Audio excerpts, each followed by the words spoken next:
Chapter 8 Baltimore. Oh, come on, Lester, stop it! No way.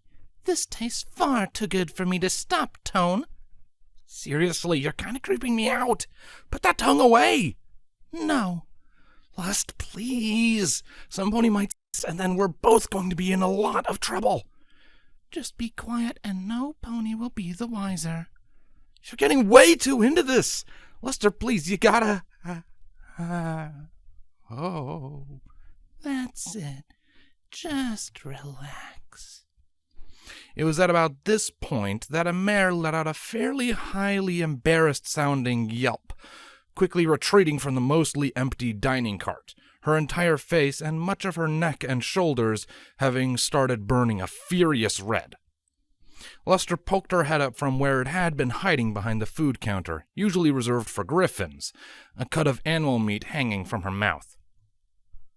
She shrugged, closed the counter's sliding door, and finished devouring the cooked meat with gusto, before looking over to the now sleeping Tone Shift, who she had cast a sleep spell on to make him shut up. Seems it was a bit late to dodge the humiliation bullet, though.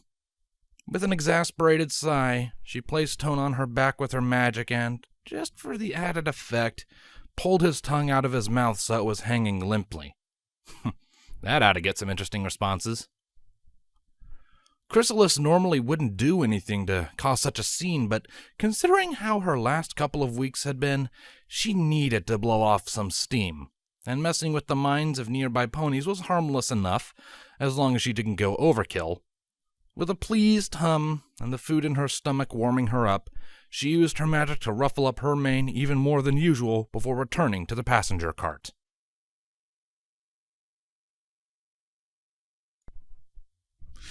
Tone Shift refused to look anywhere except out the window of the speeding train, a red tint still covering his cheeks, and a supremely smug Wildwood Luster sat next to him, making sure she was pressed a bit closer to him than he wanted. Upon waking up, he had been met with Luster giving him a knowing smirk, and most of the passenger cart either looking towards the two of them with knowing smirks of their own, or refusing to make eye contact. When Tone saw this, he had asked a rather stupid question. What happened? That had only made his situation worse. Luster gave an amused giggle before patting his shoulder. Oh, you mean you don't remember? Tone had went to answer, but upon seeing the faces and thinking for a second, he did remember. Quite vividly. He remembered how Luster was getting hungry after sunset, but eating any love in the air would be problematic, as ponies would probably be able to see the energy as it was pulled into her mouth, considering its condensation at that point. So, she had gone to the dining cart, dragging Tone along with her as a lookout. And then she started eating items in the griffin counter with immense enthusiasm. Tone had become worried about them getting caught eating without paying, not to mention a pony eating meat, and tried to talk her out of it, but she simply cast a sleep spell on him. Apparently, to one of the passengers, a mare, passing through the cart, it had sounded remarkably different.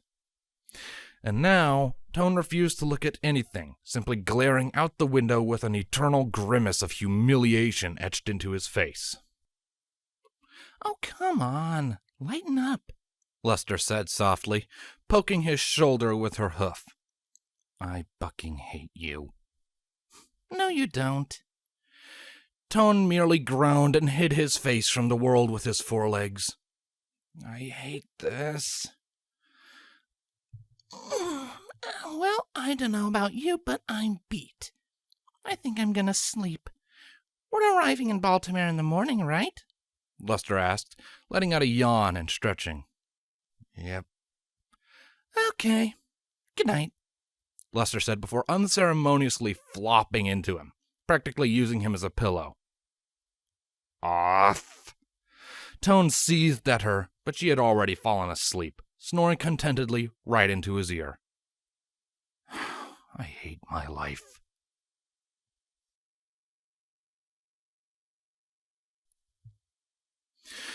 Tone had managed to get something resembling sleep while waiting for the train to reach Baltimore. When he awoke, it was to the sound of the train pulling to a stop, and the conductor letting every pony know it was time to depart from the train if this was their destination.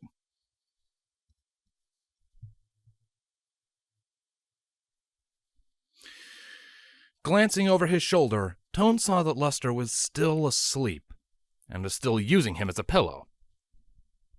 Taking a moment to look before his aggravation from his earlier embarrassment returned, he found the sight to be cute in a kind of strange way. "Hey, wake up, sleepyhead," he said, reaching a forehoof over and poking her face. Luster's eyes suddenly snapped open, and she quickly sat bolt upright. She blinked a few times and then looked at him quizzically. "Did any pony ever tell you that your shoulder blades are dangerous?" "Dangerous? What the hell is that supposed to mean?" Tone asked, taken aback by the comment. "I mean that it's a trap, a tantalizing trap from which there is no escape, only release, and only should the warden come along," Luster replied, earning a roll of Tone's eyes. No pony has ever said that until just now. Now come on, let's go, we're here," Tone said from his seat, and reached under it in order to get his suitcase. Luster simply stepped to the floor and stretched a bit. The hustle and bustle of the occupants getting their luggage and leaving the train was a bit of a hassle, but at the very least it wasn't as bad as Manhattan. Tone Shift would often dread any job that required him to record in that city, just because of the train station. Pure madness. They stepped off of the train and onto the platform. A few rudimentary checks from the staff later, and they were waved through and onto the streets of Baltimore proper. Tone had been in Manhattan, and so, while Baltimore was very much so an impressive city, it wasn't anything for him to gawk at in comparison. Chrysalis seemed intrigued, but otherwise unimpressed by the city's towering skyscrapers and busy streets. She simply kept relatively close to Tone to make sure they didn't get separated. Okay, first priority would be getting a hotel room. Then, once everything is put away, I can head on over to the recording studio and figure out when I need to be there each day, Tone said, more to himself than Luster, making sure he had his priorities sorted before stepping down into the sidewalk and getting a move on, Luster following closely. "And what hotel were you thinking of?" Luster asked dryly as she peered to her right, spotting at least 2 hotels on either side of the street heading away from them, both of which looked like they were in remarkably poor repair. "I usually go to Happy Sheets, but they're out of my price range this time," Tone answered, giving the question some thought. "Oh, and why's that?" "Oh, I don't know. Maybe it's because I have to shell out the bits for a bed for the snarky mare trying to humiliate me to death," Tone remarked, shooting Luster a glance. "Oh, shut up. It was funny and I needed a laugh," she grunted, flicking her mane slightly. I didn't find it funny." The two went along for a while, just walking, before Tone decided to ask some pony they were passing on the street for directions to a decent hotel that wasn't very expensive. The mare happily gave them some instructions for a hotel called the Gray Mule. It would be a while before they got there on hoof, so they agreed to keep an eye out for a taxi on the way, even though they weren't all that common in Baltimore.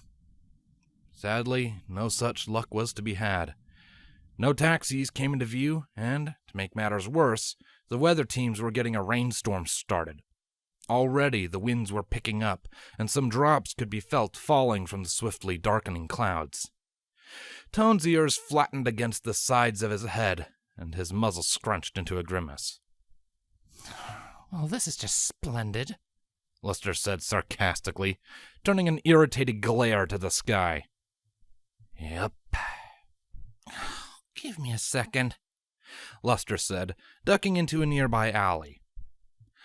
Tone turned around to see what she was up to, only to see a green flash from the alley. And when Luster stepped back out, she was no longer a unicorn, but a Pegasus, the rune on her cutie mark having changed from magic to wind. You know, I sometimes forget how useful that ability can be. Tone commented with a small smile on his face. Uh-huh. Look, just hold still, would you? Lester bluntly replied while drifting into the air, giving her fake wings a few flaps to make sure they would keep her aloft. Once she was satisfied, she came down and picked up Tone by locking her forehooves under his shoulders and lifting. Lester? Tone said nervously, glancing up at her.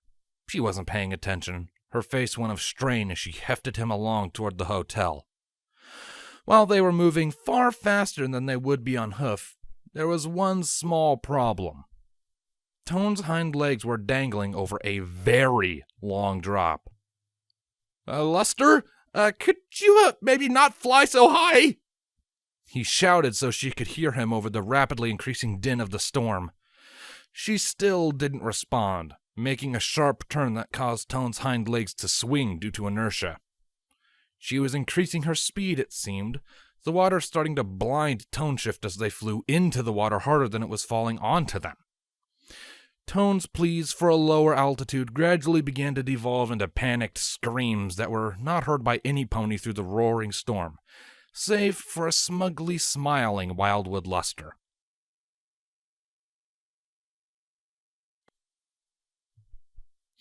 When they finally reached the hotel, Luster plopped Tone down half a block away before ducking into a nearby alley and changing back into a unicorn, later explaining that she would rather have her magic than wings. They stepped into the lobby, a modest space with a small dining area off to the side and comfortable-looking seating spaced throughout the rest of the room. The bored-looking stallion behind the counter had been happy to go through the steps to get them a room for the next few days. With the room paid for and Tone's wobbly legs gaining back some semblance of solidity with being stuck on the ground, they left the lobby to find their room. Tone looked over at Luster as they went, her face looking surprisingly cheerful considering who was wearing it. You seem oddly happy, Tone commented, earning a glance from her. Messing with you is fantastic stress relief, she replied simply, earning a snort from him. Yeah, well, be careful. I might start messing back. Oh? In what way? She asked curiously, putting on a cocky smirk. It all depends on what's available when I need to get payback. He shot back, giving her his own confident smile. Her face went from cocky to disappointed at the vague answer. What, can't think of anything on the spot? I just like to make sure my things are well planned out before I go pulling stuff. Sure. Luster gave a roll of her eyes before pulling in some air. We there yet? Yeah, we are, Tone said simply, stopping by their room and sliding the key into the lock. The door clicked and swung open with a soft creak, revealing a simple hotel room. 2 beds were against the wall on the left, while the bedroom was stationed just to the right of the front door. A lamp hung from the roof. A radio stood between the 2 beds on a small end table, and a desk sat against the back wall with a closet right next to it. I've slept in worse, Luster noted, stepping in after Tone and closing the door behind them with a wave of her magic. Yeah, well, I figured. Rock and dirt can only be so comfy for so long. Tone replied, earning a glare from Luster. Her horn lit up, and the tip of his tongue was caught in her magic. Let me be clear here, Tone Shift. If your tongue decides to come outside and play, he really must mind his manners around me. Otherwise, I may just have to take him away from you. Understand? Luster said slowly, her voice gradually shifting from a normal pony voice to that of Queen Chrysalis as she drew closer. Tone nodded quickly. Luster let go of his tongue and smiled cheerfully. Good. Glad that's settled. She walked past him and hopped up onto the bed farthest from the entrance. This is mine now. Tone nodded, blinking the fear from his eyes and turning to leave. All right, go ahead and get settled. I'm going to go find that recording studio and find out when I need to be there tomorrow. Luster said nothing as he left. Once he was gone, she sighed heavily and closed her eyes, lost in thought. With all of the trouble I am giving him, between the snide remarks and sadistic jokes, even threatening to tear out his tongue, I would have expected more anger from him, more resentment, more distrust. So why is he growing fonder of me? She opened her eyes and looked towards the door. This is getting bad. If this goes any further... Luster winced at the implications before stepping into the bathroom and looking at herself in the mirror. If this goes any further, leaving him might become difficult.